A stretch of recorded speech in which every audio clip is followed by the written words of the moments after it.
Hi, I'm Evan Mobley. And I'm Anna Smith. Welcome to the Pup Files. This is our third broadcast of the year. In this episode, we're going to fill you in on what's going on at MJHS. Hope you enjoy. In our first episode, we told you about the new faces here at MJHS.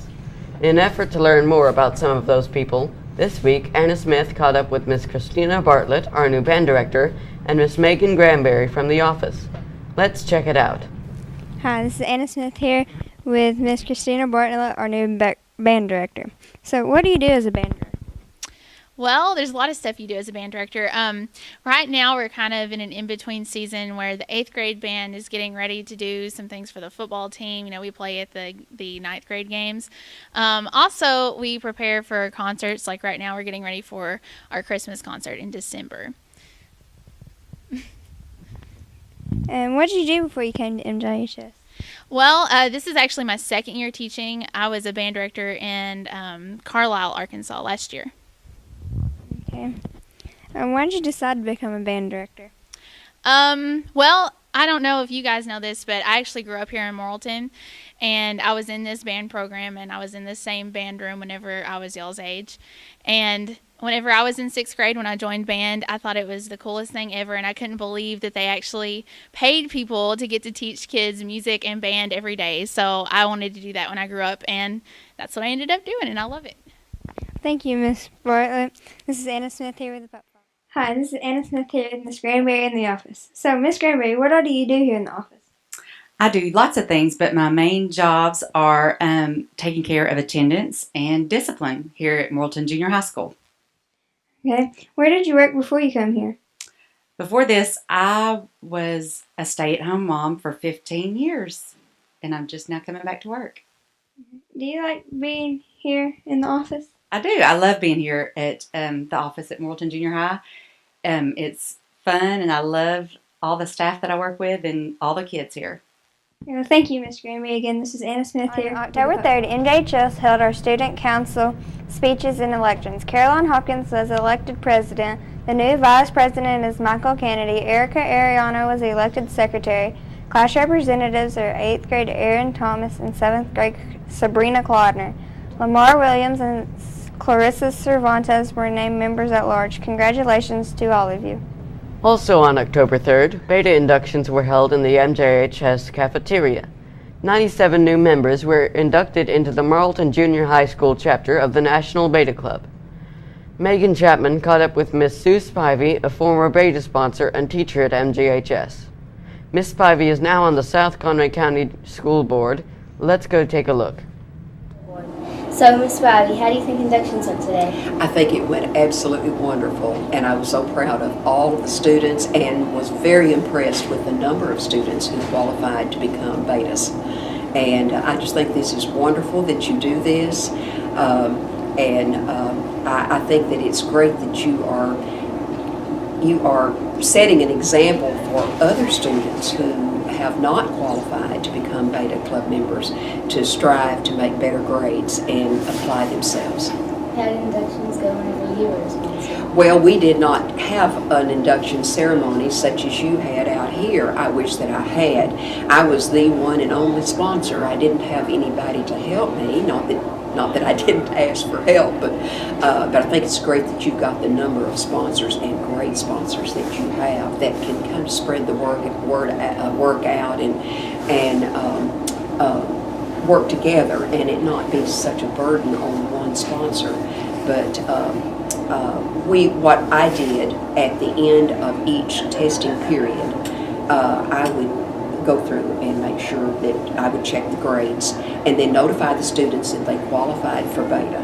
And then we would have a meeting, and we would pretty much just have a meeting of just the beta club members, and I would hand out certificates to them showing that they had become beta club members.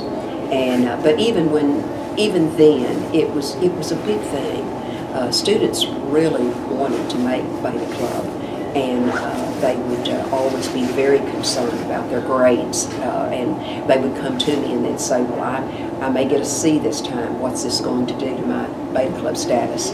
And I would assure them that it was going to be okay, that they might have to sit out 9 weeks, But if they got the grade back up, then they would be able to come back in. And that was always a big thing to them. And I just think this is just one of the most important organizations that you have on this campus. I really do. Well, thank you, Ms. Spivey. Well, thank you. I'm honored. On October 7th, MJHS held their first family night of the 2014-15 school year. There were games, food, and other fun things to do. Gabby Johnson caught up with Mr. Robert Hogan, Miss Sonia Cobb, and Caroline Hopkins to ask some questions about the family night activities. Miss Cobb, what is your role tonight? Well, my role tonight is I have done the parent survey so I could get some information from parents about what their students need to succeed in school. And I've worked with Miss Rogers for about the last 3 weeks trying to get this event put together because we are parent facilitators. Do you believe that parents make a difference in a child's education, and why? I certainly do, and I believe they do because, research tells us that if parents are involved in their students' education, that they will be more successful. I think it shows kids that their parents care. I think it gives them self-worth. And so, yes, definitely, parents need to get out with their kids. Hi, I'm Gabby Johnson, and I'm here with our new Student Council President, Caroline Hopkins. How do you like being the Student Council President? I think it's an honor, and I'm so glad that y'all elected me. Do you think that families really do make a difference in a student's life? Definitely. You need support from your family to get a better education. Hi, I'm Gabby Johnson, and I'm here with Mr. Hogan to ask him a few questions about Families Make a Difference Night. What are some activities we have going on around the school tonight? We've got a history walk going. We're selling yearbooks. We're selling suckers, giving away popcorn and Coke. We've got brain games, karaoke, musical petting zoo. There's a few more, but that's all I can think of right now. Do you think that families really do make a difference in a kid's education? Absolutely. I mean, I think if your family's not involved and your parents aren't at home helping you get through this stuff, pushing you to go farther, making sure all your work's done, everything's in on time, and holding you accountable, I don't think it works well at all. So yes, families do make a difference. All right, thank you. On October 10th, FBLA students from around the state gathered at UCA for the Fall Leadership Conference. A meeting was held, new officers were recognized, and there was also a keynote speaker. After the meeting, they ate lunch and toured the college. I attended the conference as president of the MJHS chapter. Members, advisors, and guests, welcome to the annual Fall Leadership Conference. And a special welcome to Sandy Williams, our state middle level FBLA advisor. At this time, your district officers will introduce themselves. Would you like to come to school in the summer, or would you rather have 2.5 months of freedom? Some people say it helps not to forget things over the summer, and others contend that it really doesn't help academically. Reporter Zach Havner asked some students for their opinion on year-round school. Let's see what he found out. I'm Zach Havner here with Gracie and Danica. What's your opinion about year-round school? My opinion about year-round school is just that I think it would be neat to have year-round school because we have more breaks, but we get to go to school year-round and see teachers all the year. I think it would be a good idea because we could do more things during our breaks and we would have enough school as much as we do have breaks. And how do you think it would affect our students? I think it would affect our students because they wouldn't be used to getting just the 2-week breaks in time instead of the 2-month summer break. And I think they would pretty much like it a lot because they would have a lot of breaks and then they would just have to come to school and it would be a good time. Okay, thank you for your time. Hi, I'm Zach Havner here with Miss Summers, and I'm here to ask her about year-round school. How would you feel if we came to school all year? I would love it. My cousin who teaches at Bentonville has year-round school, and she actually gets more time off than what we do, doing just from supposedly August to June or the 1st of June. And how do you think it would affect our students? I think that they would retain more information if they were in year-round school than they do having such a long break in the summer. Okay, thank you. This has been Zach Havner with Miss Summers. We are running low on bus drivers in the South Conway County School District. It not only affects a limited number of spaces on the bus, but it also affects extracurricular activity trips. Our district's first priority is to get the students home safely before we can carry others to away games or any other special activities. Gabby Johnson spoke with Superintendent Mr. Sean Halbrook and filed this report. I gathered information from Mr. Sean Halbrook about the bus driver situation. He recommends coaches to get a CDL because if a coach has a CDL, they could transport people to places including their team. But to be a South Conway County School District bus driver, you have to pass a criminal background check, a drug test, and obtain a CDL that requires passing a written and driving assessment. He encourages people to be a bus driver because it is a chance to serve a need in our community and make a positive difference in the lives that need a positive role model. How would you feel if you could choose what was on your lunch tray? For example, what if you could choose if we had cheeseburgers or chicken nuggets, or even a salad bar?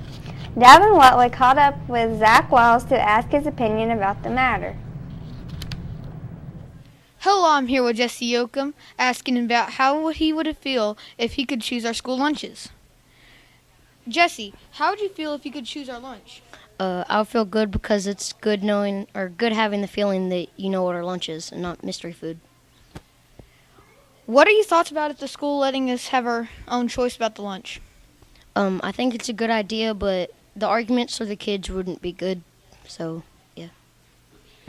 What would you choose for lunch, like personally? Personally, I would choose the pizza or the spaghetti. Well, you heard it here first. This has been Davin Watley for the Pup Files. Hello, I'm here with Lamar Wofford here for the Pup Files. Lamar, how would you feel if you could choose your lunch? If I could choose my lunch, I think that I'd be more advanced in my classes because my mom would be able to be set and I would be able to eat. What are your thoughts about if the school did start letting the students decide the lunch? Let's go for it. What would you choose for lunch? I'd probably choose the popcorn chicken and the chicken sandwiches. Thank you. You heard it here first from Davin Watley and the Pup Files. Once again, we introduced you to the segment, Who's Knocking on My Door? This week, Emily Carter caught up with Miss Katie Boots to see what's happening in her math class. Let's take a look. Who's knocking on our door? Hey guys, it's Emily here interviewing a couple students for Who's Knocking on My Door. Okay, Dylan, how do you like Algebra 1? It's tough. By no means is it easy. It is definitely everything they said it would be. And when you get your report card, if you have an A on it, you've definitely earned it. You have homework every night, and it's not easy at all. It's a lot different. Oh. Okay, so Frank, do you like being in this class? She's a good teacher. You know, like Dylan said, it's definitely everything he said it would be. It's definitely not easy. You get a lot of homework, but if you try hard, you'll get a good grade in here. Okay. How do you like homework, Weston? Almost every night. Well, we don't have homework every night. It's just about 90% of the time, and it's not really all that tough if you'll just apply yourself. But lots of kids don't do that. Well, that's it, you guys. The 7th grade volleyball season ended on October 13th, and both teams did very well. The Maroon team won 17 games and only lost 1. The gray team has a record of 17 wins and 4 losses. This month, the Birthday Police caught up with Michael Kennedy and Lily Balding. If you are visited by the Birthday Police, you'll be given a Pup House pass and a song sung by the Birthday Police. We need Lily Balding to stand up, please. You've been caught by the Birthday Police. Now come on. Okay, you guys ready?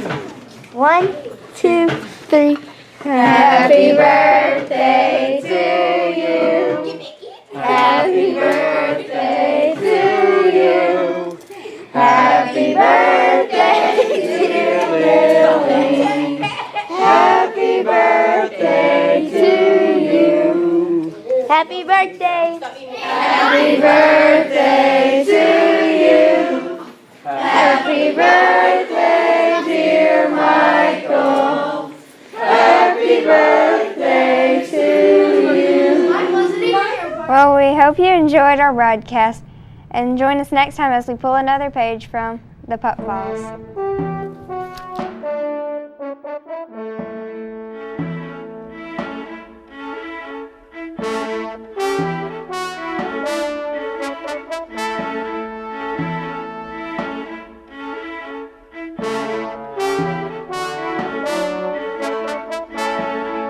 felt like that. I'm making an excuse.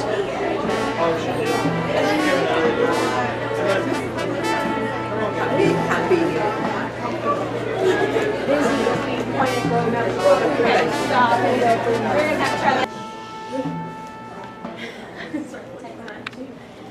I gathered information. Just keep going. Somebody was calling you? Okay, well, hurry. Let's do this later because. No, you have to talk loud because we don't have a Whoa! microphone. Talk. Stop messing around. Don't make me smile. I'm talking. Is this loud enough? No. It's not loud enough? Loud. How about this loud? Is this loud enough? You Keep have to talk going. as loud as Miss Summers. Ooh. Loud. Like this loud? Is it? On Thursday, October 9th, Jeff Neal, former offensive lineman for the Houston Oilers. What? It's the little words that get me. On Thursday, There's nothing October wrong 9th, with the Jeff stumble. Neal, former offensive lineman. Evan. Yes. There's nothing wrong with the stumble. You just pick it up and go. If you watch the news, people stumble all the time. You just pick it up and go on.